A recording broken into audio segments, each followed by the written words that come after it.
Hello guys, स्वागत है आपका फिर से हमारे यूट्यूब चैनल नॉलेज बुक में। और आज हमारा टॉपिक रहने वाला है गवर्नर यानी कि राज्यपाल। जैसा कि मैंने पिछली क्लास में जिक्र किया था कि हम आने वाली क्लास में राज्यपाल को बड़े विस्तार से एक एक अनुच्छेद को बहुत ही सरल भाषा में आसानी से समझकर पढ़ेंगे। और पिछली क्लास में हमने संविधान क्या होता है ये देखा था, और मैंने भारतीय संविधान में उल्लेखित राजनीतिक स्वरूप को एक डायग्राम बनाकर आपको बताया था ताकि आपका आधार कंप्लीट हो सके, यानी कि आपको राजनीतिक स्वरूप यानी कि केंद्र सरकार और राज्य सरकार के बारे में थोड़ा ज्ञान हो सके। दरअसल दोस्तों, संविधान में शासन के दो रूप होते हैं, एक होता है राजनीतिक और दूसरा होता है प्रशासनिक। और हमने राजनीतिक स्वरूप को स्टार्ट किया है और अब हम केंद्र सरकार और राज्य सरकार के शासन के अंगों को एक एक करके विस्तार से पढ़ेंगे। तो आइए शुरू करते हैं आज की क्लास। राज्यपाल अनुच्छेद 153 में उल्लेखित है राज्यों के राज्यपाल। मूल संविधान में प्रावधान था कि प्रत्येक राज्य का एक राज्यपाल होगा। 7वें संविधान संशोधन 1956 में यह प्रावधान किया गया कि एक व्यक्ति को एक से अधिक राज्यों का राज्यपाल बना सकते हैं, यानी कि एक ही व्यक्ति राजस्थान और उत्तर प्रदेश दोनों का राज्यपाल हो सकता है। इसके बाद दोस्तों अनुच्छेद 154 हमसे कहता है कि राज्य की समस्त कार्यपालिका शक्तियां राज्यपाल में निहित होगी। इन शक्तियों का प्रयोग राज्यपाल स्वयं अथवा इनके अधीनस्थ अधिकारी कर सकेंगे। इसके बाद दोस्तों अनुच्छेद 155 जो हमसे कहता है कि राज्यपाल की नियुक्ति कैसे होगी। अनुच्छेद 156 इसमें राज्यपाल का कार्यकाल है। अनुच्छेद 157 जिसमें राज्यपाल की योग्यताओं का वर्णन किया गया है। अनुच्छेद 158 इसमें राज्यपाल पद से संबंधित शर्तें। अनुच्छेद 159 जिसमें राज्यपाल की शपथ या प्रतिज्ञान का उल्लेख है। इसके बाद दोस्तों योग्यता, इन्हें एक व्यक्ति में क्या क्या योग्यता होनी चाहिए उनका उल्लेख है। तो यहाँ पर सिर्फ दो ही बातें हैं, यानी कि दो योग्यता होना अनिवार्य है। एक वो भारत का नागरिक हो, दूसरा उम्र 35 वर्ष हो न्यूनतम। दोस्तों यहाँ पर न्यूनतम में इस वजह से फोर्स कर रहा हूँ क्योंकि जो एग्जामिनर है वो हमें फंसाने के लिए न्यूनतम की जगह अधिकतम कर देता है और अपन बस 35 वर्ष से देख के उसको टिक कर देते हैं। तो शब्दों को ध्यान से पढ़िए। न्यूनतम 35 वर्ष होनी चाहिए थी, यानी कि जो व्यक्ति राज्यपाल बनना चाहता है उसको 35 वर्ष उसकी आयु हो चुकी होनी चाहिए, न कि अधिकतम। अधिकतम का संविधान में कोई प्रावधान नहीं है, अधिकतम कितनी भी हो सकती है। इसके बाद दोस्तों शर्तें, अनुच्छेद 158 में राज्यपाल से संबंधित शर्तें थी। तो इसकी पहली शर्त है कि संसद या विधानसभा का सदस्य नहीं हो, यानी कि जो व्यक्ति राज्यपाल बन रहा है वो संसद या विधानसभा का सदस्य नहीं होना चाहिए।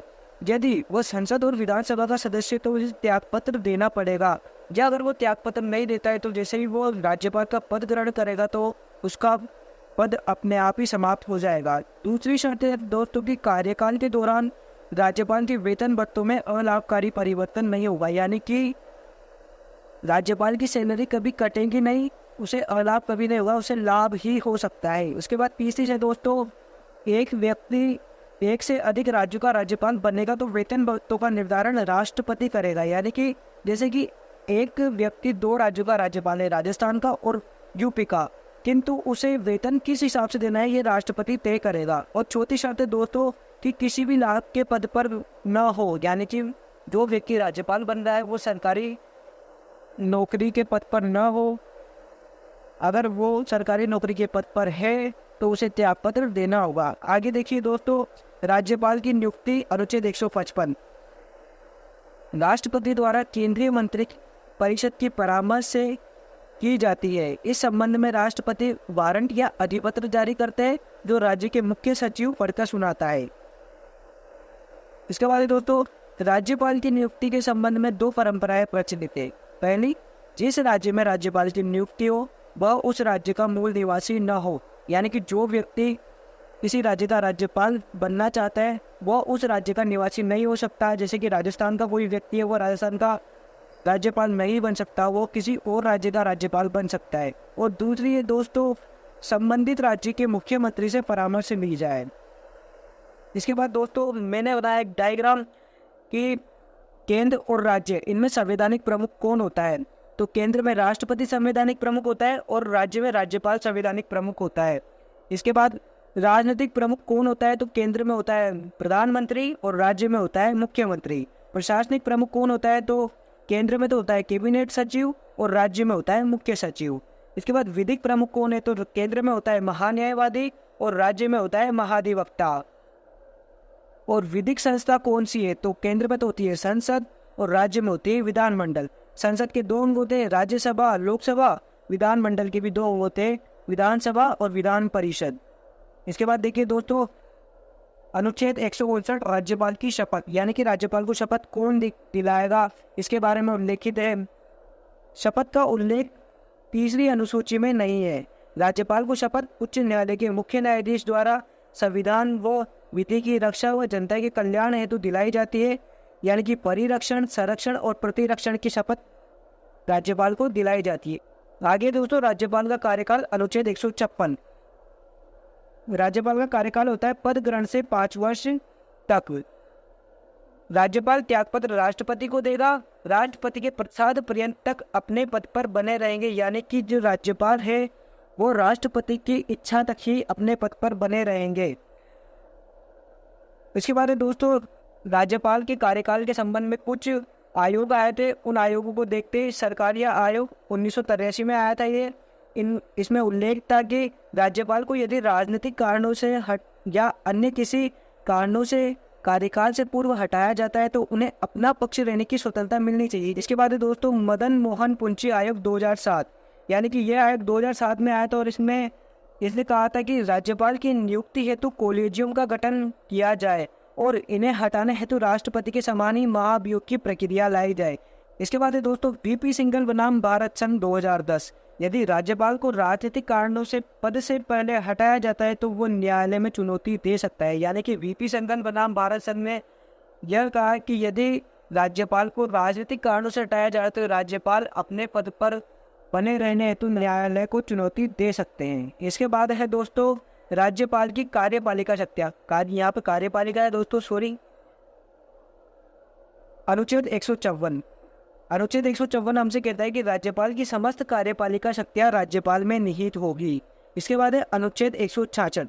अनुच्छेद 166 में उल्लेखित है कि राज्य के समस्त शासन संबंधी कार्य राज्यपाल के नाम से किए जाएंगे।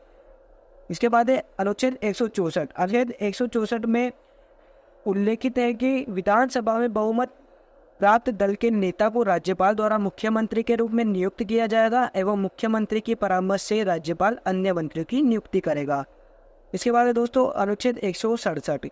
राज्यपाल मुख्यमंत्री से राज्य के विधि व प्रशासन से संबंध में सूचना मांग सकता है एवं मुख्यमंत्री का यह कर्तव्य होगा कि वो मांगी गई सूचना को उपलब्ध कराएगा। प्रश्न दोस्तों, राज्यपाल एवं मुख्यमंत्री का संबंध, यानी कि राज्यपाल और मुख्यमंत्री के बीच जो संबंध होता है वो कौन से अनुच्छेद में उल्लेखित है। पहला है 167, दूसरा 164, तीसरा 163 या चौथा सभी। तो इसका सही उत्तर है सभी। लेकिन आपसे पूछे कि राज्यपाल और मुख्यमंत्री के मध्य मुख्य संबंध कौन से अनुच्छेद में उल्लेखित है, तो इसका उत्तर हो जाएगा अनुच्छेद 167। इसके बाद है दोस्तों, महाधिवक्ता, राज्य निर्वाचन आयोग, राज्य लोक सेवा आयोग, राज्य वित्त आयोग, इनकी नियुक्ति राज्यपाल मुख्यमंत्री की सलाह से करता है। उसके बाद दोस्तों एक नोट है, उसको ध्यान से पढ़िए कि राज्य निर्वाचन आयुक्त एवं राज्य लोक सेवा आयोग आरपीएससी के अध्यक्ष व सदस्यों को हटाने की शक्ति राज्यपाल को प्राप्त नहीं होती है। यानी कि वो उन्हें नियुक्त तो कर सकता है लेकिन उन्हें हटा नहीं सकता है।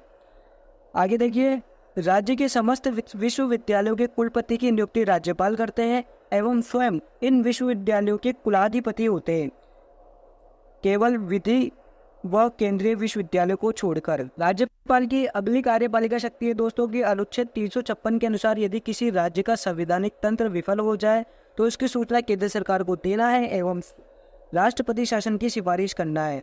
इसके बाद है दोस्तों राज्यपाल की विधायी शक्तियाँ। कार्यपालिक शक्तियाँ को पढ़ने के बाद हम पढ़ने वाले हैं विधायी शक्तियाँ।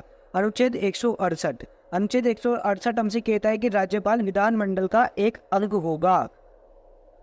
अनुच्छेद 171 में बताया गया है कि विधान परिषद के कुल सदस्यों के 1/6 सदस्यों को राज्यपाल मनोनीत करेंगे, जिसका क्षेत्र होता है साहित्य, विज्ञान, कला, सहकारिता और समाज सेवा। यानी कि इन क्षेत्रों से राज्यपाल 1/6 सदस्यों को मनोनीत कर सकते हैं। इसके बाद है अनुच्छेद 333।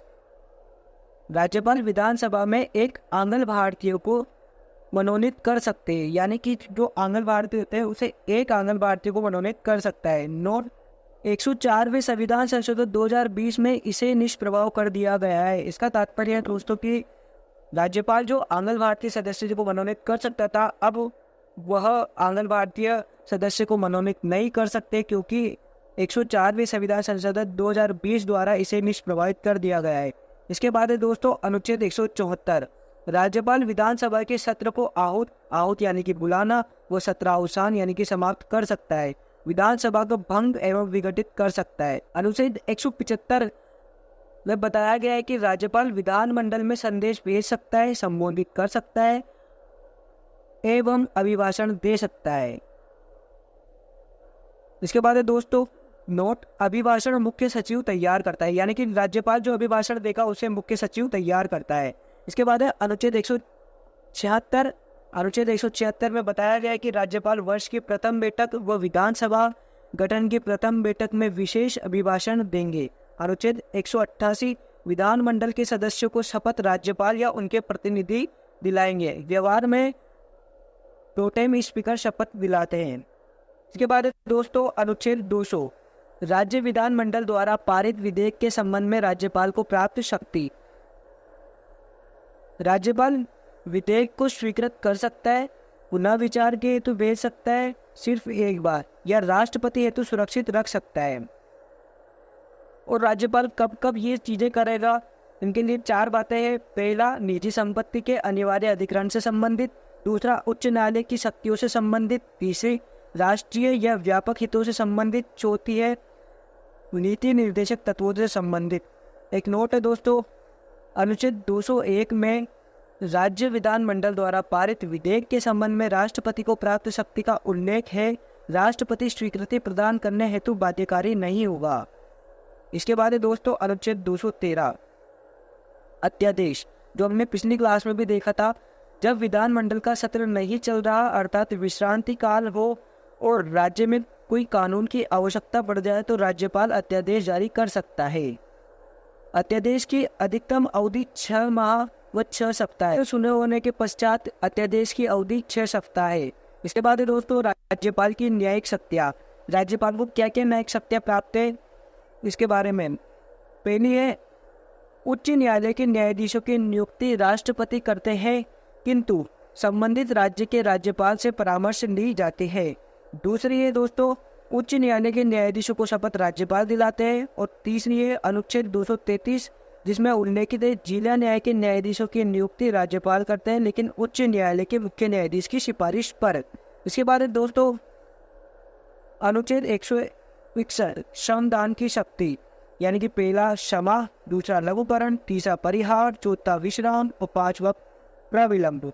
यानी कि क्षमा पूर्णतः माफ करना, लघुकरण सजा की प्रवृत्ति व स्वरूप में परिवर्तन, परिहार अवधि को कम करना, और विराम से तात्पर्य विशेष परिस्थितियों में सजा को स्थगित किया जा सकता है, कि जैसे कि कोई औरत है और वो प्रेग्नेंट है, तो उस स्थिति में उसे उसकी सजा को कम किया जा सकता है या विराम लगाया जा सकता है। इसके अलावा दोस्तों पांचवी प्रविलंब, सामान्य परिस्थितियों में सजा को स्थगित कर देना।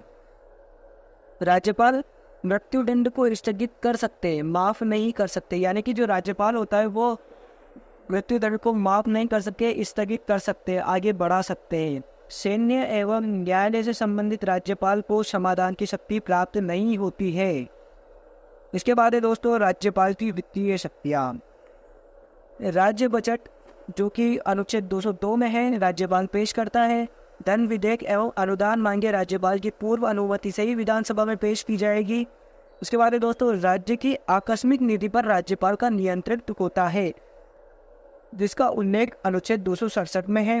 एक नोट है दोस्तों, निश्चित निधि पर विधानमंडल का नियंत्रण होता है।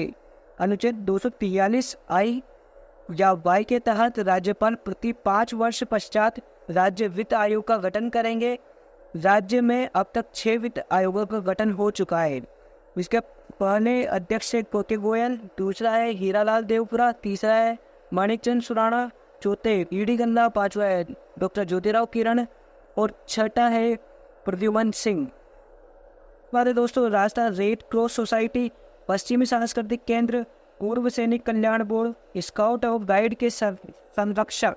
अथवा दोस्तों 30 मार्च 1949 से 1 नवंबर 1956 तक राज प्रमुख का पद हुआ करता था। 1 नवंबर 1956 का राज्यपाल का पद सृजित किया गया। यानी कि दोस्तों जब मूल संविधान लागू हुआ था तब राज्यपाल का पद नहीं था, उस समय राज्य प्रमुख हुआ करता था। 1 नवंबर 1956 के बाद से राज्यपाल का पद बना। इसके बाद दोस्तों राजस्थान के प्रथम राज्यपाल सरदार गुरमुख निहाल सिंह थे और इन्हीं का कार्यकाल सर्वाधिक कार्यकाल रहा है। महिला राज्यपाल देखते हैं, एक तो प्रतिभा पाटिल, दूसरी प्रभा राव और तीसरी मार्गरेट आल्वा। त्यागपत्र देने वाले राज्यपाल यानी ऐसे कौन कौन से राज्यपाल थे जिन्होंने अपने पद से त्यागपत्र दिया? पहले थे मदन लाल खुराना, दूसरी थी प्रतिभा पाटिल। इसके बाद दोस्तों पद पर रहते मृत्यु, यानी कि ऐसे कौन कौन से राज्यपाल हुए जिनका पद पर रहते मृत्यु हुई, वो इसमें पहले थे दरबारा सिंह, दूसरे थे निर्मल चंद जैन, तीसरे थे शैलेश कुमार सिंह और चौथे थे प्रभा राव। दोस्तों राज्य में राष्ट्रपति शासन, यानी कि ऐसे कौन कौन से राज्यपाल थे जिनके शासन में राजस्थान में राष्ट्रपति शासन लागू हुआ?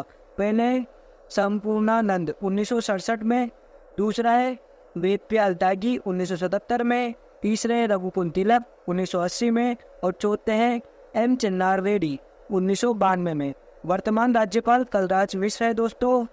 और आज की क्लास में इतना ही दोस्तों। आई होप कि आपको वीडियो पसंद आई होगी और आपको थोड़ी बहुत एक्स्ट्रा नॉलेज जरूर मिली होगी। तो आपने चैनल को सब्सक्राइब नहीं किया है तो चैनल को सब्सक्राइब करें ताकि आने वाली क्लास की सूचना आपको जल्दी मिल सके। आज के लिए इतना ही दोस्तों, थैंक यू।